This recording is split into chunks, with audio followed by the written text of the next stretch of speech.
네, 오늘 하도급 지킴이 연의에서 진행하도록 하겠습니다. 공동도급의 경우는 공동도급 계약 시에는 지분율이 나눠집니다. 그러나 단독 계약 이행은 100% 지분율일 거고요. 공동도급의 도급에 있어서 대금 지급에 문제가 있는데 이럴 때는 세 가지 방법이 있습니다. 이 하도급 대금에 대해서 지급하는 방법이 대표사가 100% 자신의 돈으로 지급하는 방법. 두 번째, 대표사가 공동수급인에게 이체를 받은 후에 하도급 대금을 지급을 하는 방법. 또 세 번째는 공동수급인이 알아서 각자의 지분율대로 하도급 업체에 대금 지급하는 방식이 세 가지로 나눠집니다. 이에 따라서 신청서, 대금 청구서 뭐 이런 부분들을 누가 할 것이냐, 얼마 금액을 할 것이냐가 달라지니까 유의해야 합니다. 인지서 납부는 하도급 지킴이에서도 연결돼서 전자수입 인지 사이트에서 연결돼서 가능하고 하도급 계약 번호 조회 후에 이 사이트에서 납부하게 되는 것입니다. 하도급 계약 보증서는 보증서 관련해서 보증서도 이 하도급 사이트에서 연결해서 할 수가 있지만 보증서가 접수가 돼야 되는 경우고요. 접수가 안 됐다고 하면 계약 체결과 관련해 있어서 계약 체결은 가능하지만 대금 청구는 할 수가 없습니다. 하도급 지킴이에서 직불이 또 가능한데 직불을 하는 경우 하도급 업체 또는 발주자가 요청을 하는 거고요. 직불은 이제 발주자와 하도급 업체가 가능하고 또 이 접수하는 주체는 하도급 업체가 하는 경우는 발주자가 요청하는 경우는 원도급이 접수를 한 또는 하도급 또는 원도급이 접수를 할 수 있습니다. 제가 다시 설명드리면 하도급 업체가 요청하는 경우는 발주자 또는 원도급이 접수하고 발주자가 요청하는 경우는 원도급 또는 하도급이 접수합니다. 그래서 하도급 업체가 요청하면 발주자와 원도급이 발주자가 요청하면 원도급과 하도급이 접수를 한다. 이거는 근데 합의 내역을 남기는 것이기 때문에 이 직불 합의를 했다고 여기서 체결을 했다 해도 시스템적으로 직불이 바로 되는 건 아니니까 별도 청구나 이런 과정들이 있어줘야 됩니다. 자재 장비 대금도 직불 합의가 가능합니다.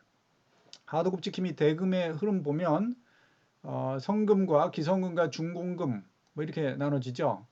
그래서 성금은 주로 업체에게 다 배정을 합니다. 왜냐하면 성금은 일단 일반 계좌에서 업체에서 먼저 지불을 하도급 업체에다가 하도급 업체의 성금도 지불을 하기 때문에 그다음에 기성금과 중공금은 업체 배정 금액이 있고 노무비, 자재 장비 대금이 있습니다. 발주자는 이제 대금을 지급한 이후 대금 청구에 따라서 대금 지급을 한 후에 대금 입금이 됐다는 것을 확인 요청을. 자, 하도급 업체의 청구서가 먼저 있고 원도급 업체는 이 하도급 업체의 청구서를 같이 첨부해가지고 원도급 업체의 청구서를 발주기관에다 제출합니다. 또 성금의 경우는 원도급 업체가 하도급 업체의 성금도 원도급 성금과 같이 청구하는 경우는 역시 하도급 성금 청구서를 같이 제출합니다.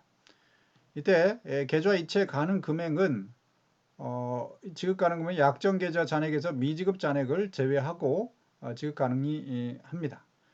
여기서 미지급가 잔액은 입금 확인받은 금액에서 금액을 고정계좌에서 지급을 해야 되는데 지급하지 않고 있는 금액입니다. 유보가 있는 경우에는 대금 지급 유보가 있는 경우는 새 청구서를 작성해서 그 이후의 유보 금액에 대해서는 청구서를 새로 작성해서 대금 청구하도록 합니다. 자, 선금에 대해서는 미리 말씀드린 대로 원수급인이 먼저 자신의 일반 계좌에서 하수급인의 약정 계좌로 선지급합니다.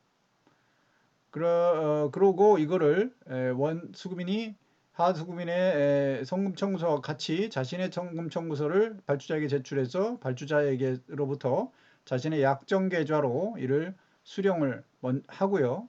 약정 계좌에서 이 성금 부분이기 때문에 이전에 일반 계좌에서 이체를 하수급인한테 했으니까 약정 계좌에서 일반 계좌로 이체를 하게 됩니다. 그래서 받은 약정 계좌 돈을 가지고 먼저 제출한 일반 계좌 부분을 메운다 이런 얘기죠. 그 다음에 하수급인의 입장에서는 하수급인은 원수급인에게서 약정 계좌로 돈을 받은 이후에 이를 다시 일반 계좌로 옮긴 후에 일반 계좌에서 노무비, 자재 장비 때를 이렇게 성금으로 지급하는 패턴입니다. 외부 재정 연계 지급이 가능하고요. 대금 지급 정보 소급 입력, 하도급 지킴이 이용하지 않은 금액에 대해서 소급 입력 가능하고 예외 처리해서 잘못 오입금한 경우에 대해서 발주자 승인이 필요합니다. 이상 하도급 지킴에 대해서 알아봤습니다.